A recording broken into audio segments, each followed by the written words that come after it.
While humanity and our place in the world has changed over the generations, there's one part of our nature that has remained present. War and the reasons for it seem to reoccur unabated throughout our history, and it's only when looking back on the myriad of battles that you can see the patterns.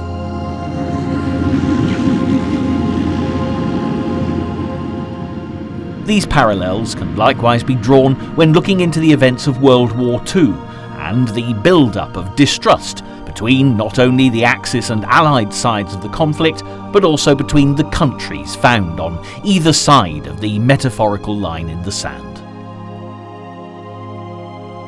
In this programme, we'll be investigating the build-up to the outbreak of the Second World War, and looking into what led to the alliance of Japan's Empire of the Rising Sun with Hitler's Nazi Germany.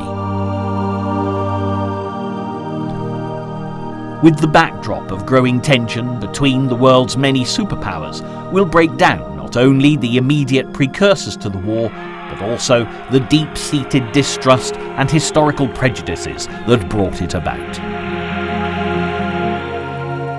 Though before we get to dealing with the 20th century's part in this theatrical build-up of aggression, we must first take into account what brought the nations to this point, and how the many generations of humans that came before helped shape the climate that made the epic clash of so many countries possible.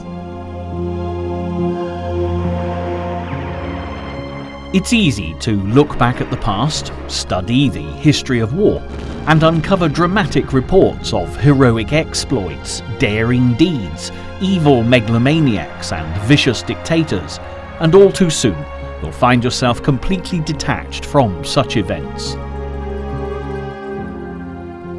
The turbulent wars that took place so long ago seem to have little connection with reality, and will, in point of fact, often be the stuff of legend. Whether you consider the conflicts of the ancient Greeks, the battles for Troy, or Alexander the Great's conquest for world domination, what we now know often owes more to movie makers of the more recent past's interpretations. War is about heroes, glory, and a rip-roaring story, and invariably the true horrors of human conflict are lost in the telling. What's more, the old adage that history is only ever written by the victors is extremely accurate, or it was, until the wider use of photography, developed through the course of the 20th century, painted a very different picture indeed. So to really understand the concept of war on a global scale, the World War II years of 1939 to 45 provide perhaps the first complete overview of man's inhumanity to man, alongside the bravery and heroism that show the very worst and the very best facets of human nature. Incredibly, there are archive images from every stage of this conflict, and as we consider the events of the Second World War chronologically, this series of programmes will build into the ultimate timeline.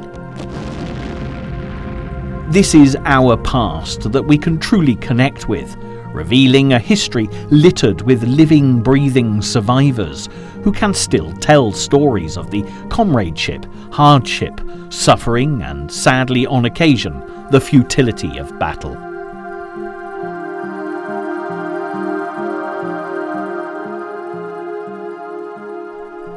However, we don't want to get too far ahead of ourselves.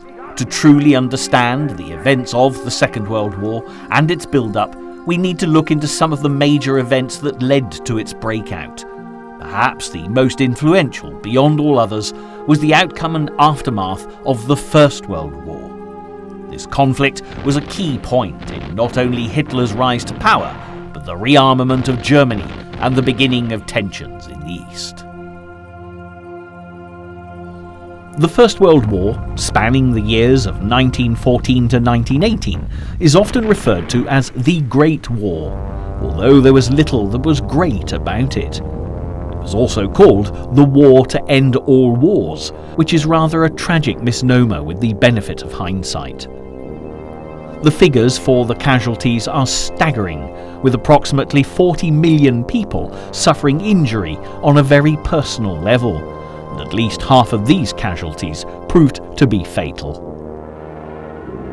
This so-called Great War ended with an armistice at 11 a.m. on the 11th of November, the 11th month, 1918, after which the defeated German Empire had its own internal revolution, leading to the end of the monarchy and the setting up of Germany as a republic. Even after the armistice was signed, the victorious forces still kept up their blockades around the country. This led to imports and exports being severely reduced, which did little to help Germany to rebuild itself. The next year, delegates from many countries arrived in Paris to discuss how to prevent a war of such scale from ever occurring again. While attempting to curb any possible resurgences of aggression in Germany, the group were also hoping to restore a sense of order and harmony to the world in the wake of the greatest loss of life their countries had ever seen. The official treaty that marked the ending of the First World War came a little while after the Paris Peace Conference and formed the backbone of the League of Nations. The Treaty of Versailles was drawn up by the victorious Allies and signed by all parties on June 28, 1919. But many historians believe that this well-intentioned treaty actually did more to cause a Second World War rather than prevent it. Signed in Versailles' magnificent Hall of Mirrors, the only country not allowed to take part in the process was Germany. The repercussions and heavy penalties imposed were therefore unworkable and would create a national feeling of resentment and revenge. It was this lack of foresight that eventually would allow the extremist views of Adolf Hitler to not only be listened to, but also acted upon. But Germany weren't the only people feeling that dissatisfied with the outcome. Italy too felt that they deserved more for their efforts in the war. Japan's Empire of the Rising Sun was angered that they didn't receive parts of China in recompense. With hindsight, it is clear to see that this was the beginning of the Axis alliance, as those feeling most left out when it came to the treaty banded together. Matters were made much worse because Germany was also forced to accept sole responsibility for the conflict, pay huge sums of money to the Allied nations for the damage that the war had caused, and relinquish land to specific ethnic groups to form new countries. Part of the deal also required Germany to disband the military, and the manufacture of any armaments was prohibited. For a proud nation with a distinguished tradition of empire building, the treaty added insult to injury. And as the history books tell, an agreement of any kind will only ever hold if all parties involved have something to gain from adhering to it, and feel that whether victor or loser, justice has been done.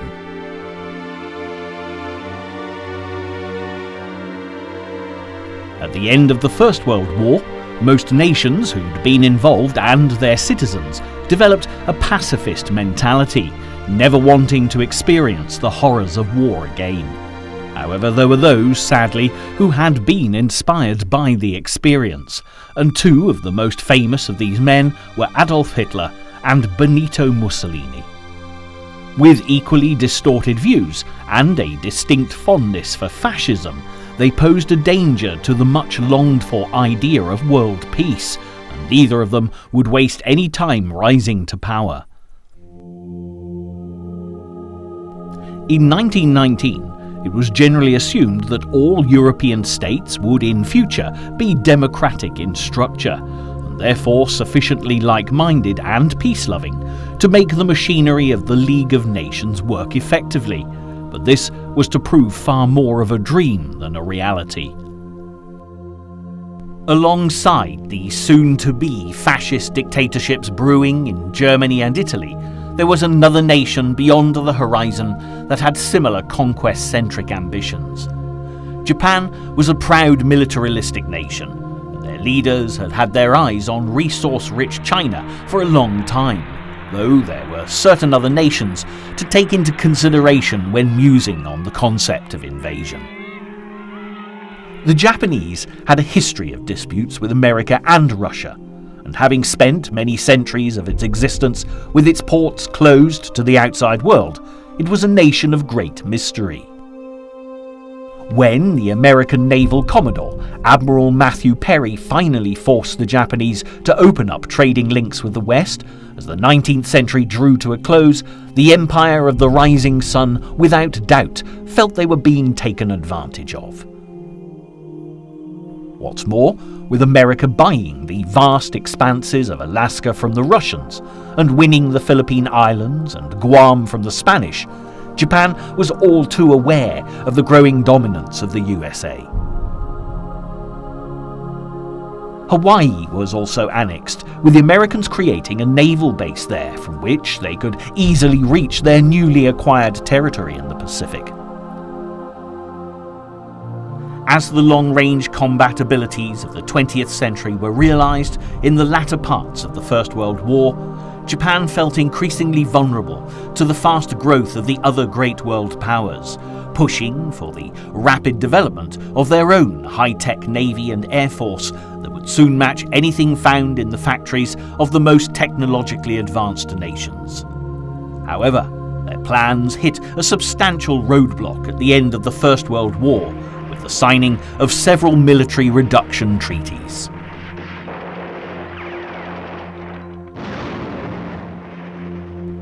After bitter and bloody fighting in the trenches and great battles at sea, when peace eventually prevailed in 1918, treaties were fast put in place to prevent such a war ever breaking out again.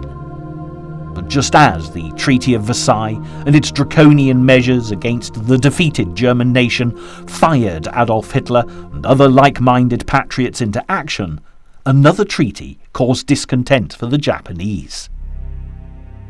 The strength of the largest naval powers in the world came under close scrutiny in the aftermath of World War I, and the Washington Naval Treaty was signed between America, Britain, France, Italy, and Japan, agreeing limits for each signatory's navy. However, the Japanese felt they had been unfairly constrained by the Americans, and it was the start of a period of conflict between the two culturally diverse nations. The signing of this document would see the Japanese Prime Minister, Prince Fuminara Konoe, state that due to his nation being resource poor, that they would have no resort but to destroy the status quo for the sake of self-preservation. Within a decade, the fragile foundations of peace that the Treaty of Versailles had attempted to construct were under threat, and Konoe's predictions were to become reality. The Wall Street crash of 1929 sent the world spiralling into an economic depression, and Japan was forced to look further afield for supplies of raw materials to feed the country's dying economy. Over the next 8 years, the rest of the world watched as Japan invaded massive parts of China, specifically Manchuria. The attack and subsequent occupation of the country would eventually see Japan leaving the League of Nations on poor terms with its one-time allies. It was at this stage in the closing days of 1937 that the first real confrontation between America and Japan would set them up for the conflicts to come. While the Japanese were conducting their invasion of the Chinese capital Nanjing, an American gunboat, the USS Panay, attempted to evacuate military and civilian personnel. It was promptly attacked and sunk by the invading Rising Sun forces. This open demonstration of hostility gave the American president every reason to go to war, but with national sentiment still behind their isolationist principles, he declined to intervene fully. Meanwhile, many Japanese expressed remorse at the incident, one of whom wielded considerable government influence. Vice Admiral Isoroku Yamamoto made a formal apology to the United States for the Panay incident. He was a Harvard man who'd spent time as a naval attaché in America and was well aware of the considerable naval power that America wielded. He was also more aware than anyone else of the dangers of going to war with a nation as powerful as the United States. To the relief of the Japanese government on Christmas Eve 1937, the president accepted the apology from Tokyo, but while the war continued in China, Roosevelt was increasingly disturbed by the tales of atrocities filtering back to the West. The Japanese military had little respect for human life, and their use of biological weapons and terror bombing was killing millions of civilians throughout China.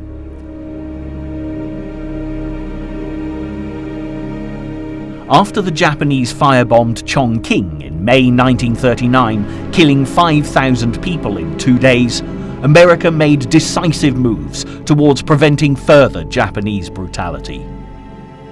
Nevertheless, the battle between China and Japan was prolonged and brutal, and by 1940 still showed no sign of coming to a close. By now, the Japanese had seized territory on the south coast of China, cutting the provisional capital Chongqing off from the sea. It was becoming increasingly difficult for aid to get through. Only a few tenuous supply routes were left, and Tokyo's generals were eager that they be cut off as soon as possible, so that the battle for southern China could be swiftly won. One of these routes was the Burma Road, which ran from Lashio in the north of British-controlled Burma to the Chinese city of Kunming, and Japan demanded that Churchill have it closed with immediate effect. Britain was in a difficult and vulnerable position, as some of its most valuable colonies, including Hong Kong and Singapore, were in the Far East, and with the Battle of Britain in full swing, couldn't afford to spare precious ships for their defence. Japan certainly seemed to have the upper hand, already having taken advantage of the Germans' victory in France by putting pressure on French Indochina to close their routes into China, and it appeared that the British were now equally helpless to protect their interests. Prime Minister Winston Churchill had a grave decision to make, and for the time being at least, he had no other options open, forcing him to reluctantly agree to Japanese demands. On July the 17th, the Burma Road was temporarily closed, amid cries of shame from the politicians in the House of Commons. And while these events were taking place, in Africa yet another belligerent was making his presence felt.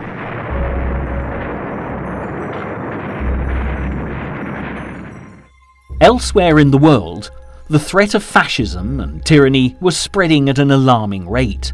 By September the 13th, Mussolini had revived his invasion plans in North Africa and ordered the Italian 10th Army to advance on Egypt. Within 2 weeks, on the other side of the globe, the Japanese had invaded French Indochina and were ready to agree a formal alliance with Nazi Germany.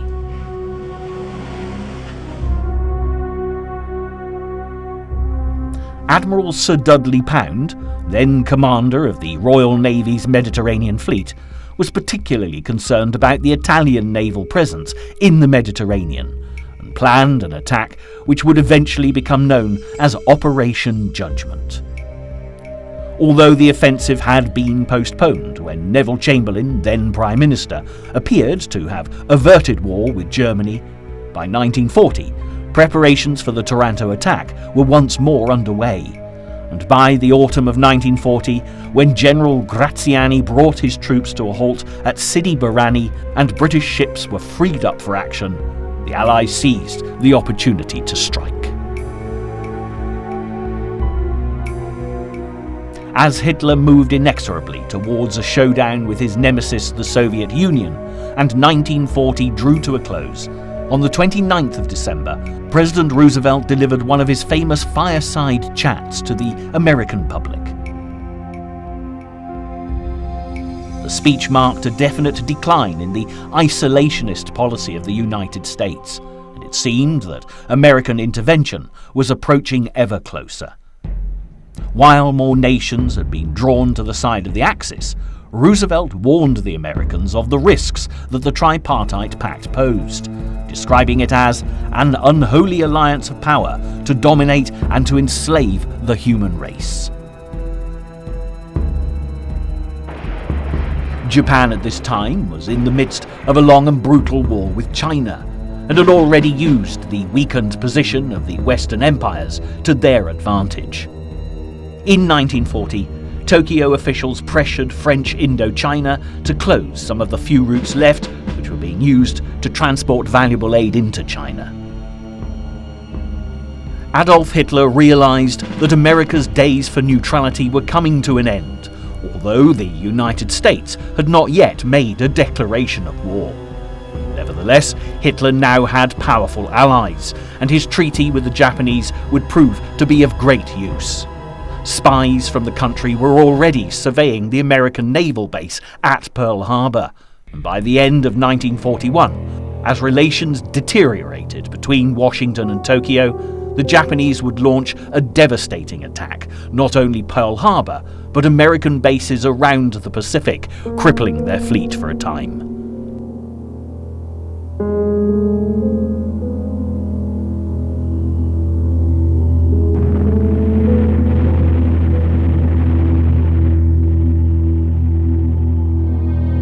Attacking the Soviets proved to be a huge error on the part of the German Führer, who had vastly underestimated the strength of his enemy.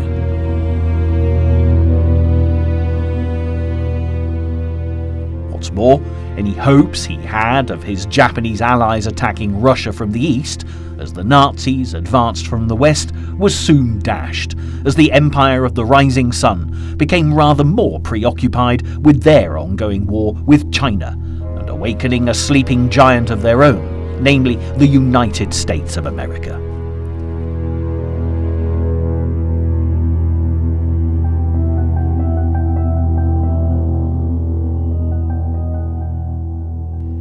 On the 2nd of June 1941, an imperial conference was held in Japan as Hitler's most powerful ally evaluated their position. With Operation Barbarossa putting Russia and Germany at war, the Japanese were reluctant to be drawn into the conflict as they had issues of their own that demanded more immediate attention.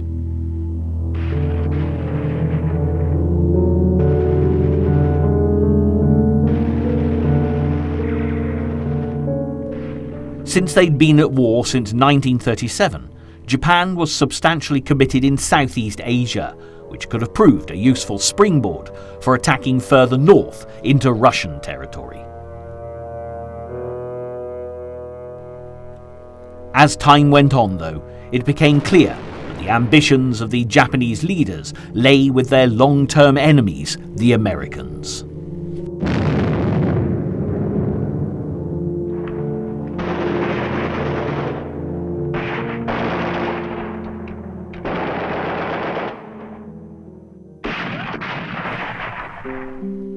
With the growing tension between their leaders and soldiers, it wouldn't be long before even these isolationist nations were drawn into the conflict that would consume the world over a long 6-year period. While the US had been pushed by the eastern arm of the Axis alliance, it would take one large-scale assault before the American populace and their politicians decided it was time to take action. Lightning strike against the Hawaiian Navy base of Pearl Harbor.